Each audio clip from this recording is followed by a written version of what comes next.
Listen to me, because this is the biggest financial decision of your life, and far too many of you are blowing it. You have worked 30, 40, maybe 50 years. You've paid into the system, and now you're standing at the finish line, and you're about to leave hundreds of thousands of dollars on the table because you're afraid or you're impatient. I want you to look at me. Are you listening? You are being offered a guaranteed, inflation-adjusted, government-backed investment that pays you an 8% return every single year you wait. Where else on this planet are you going to find that? Nowhere. Not in the stock market, not in a high-yield savings account, nowhere. The problem is that you are focused on the now.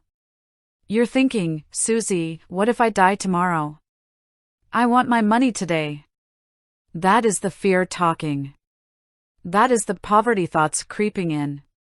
We don't plan for the what if I die, we plan for the what if I live. Because if you live to be 85, 90, or 95, which many of you will, and you took your benefits at 62, you are going to be living a life of less than. You're going to be struggling to pay for your meds, struggling to pay your property taxes, all because you couldn't wait. Here is the complete strategy for the maximum benefit. First, you have to understand your full retirement age. If you were born in 1960 or later, that age is 67. If you take it at 62, you are taking a 30% permanent pay cut. Do you hear me? Permanent. For the rest of your life. Why would you do that to yourself? The strategy for the maximum, the absolute ceiling, is waiting until age 70. Between age 67 and 70, the Social Security Administration gives you what's called delayed retirement credits. That is an 8% increase for every year you wait past your full retirement age. By waiting from 67 to 70, your check will be 24% higher than it would have been at 67.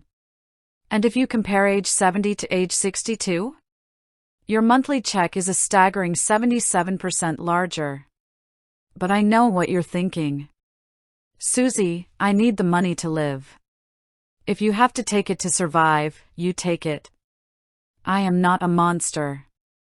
But if you have retirement accounts, if you have a 401k or an IRA, I want you to consider drawing from those first. Use that money to bridge the gap so you can let your Social Security benefit grow. Why? Because your 401k can go up and down with the market. Your Social Security benefit, once it's locked in at age 70, is a floor that never drops. It is your ultimate insurance policy against outliving your money. And for those of you who are married, listen closely. This isn't just about you. If you are the higher earner, your strategy affects your spouse's future.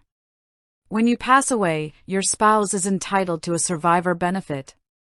If you wait until 70 to get that maximum check, that is the check your spouse will inherit for the rest of their life. By taking it early, you are potentially sentencing your surviving spouse to a lower standard of living. Is that the legacy you want to leave? No. So, here is your actionable takeaway. Go to ssa.gov right now. Set up your My Social Security account. Look at your numbers. Don't guess, no. Look at the difference between your age 62, 67, and 70 amounts. If you are healthy, and if you can afford to wait even one more year, do it. Every month you delay is a raise you give yourself.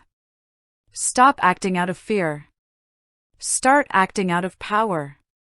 You have the power to secure your future, but only if you have the discipline to wait for what you've earned. You can do this.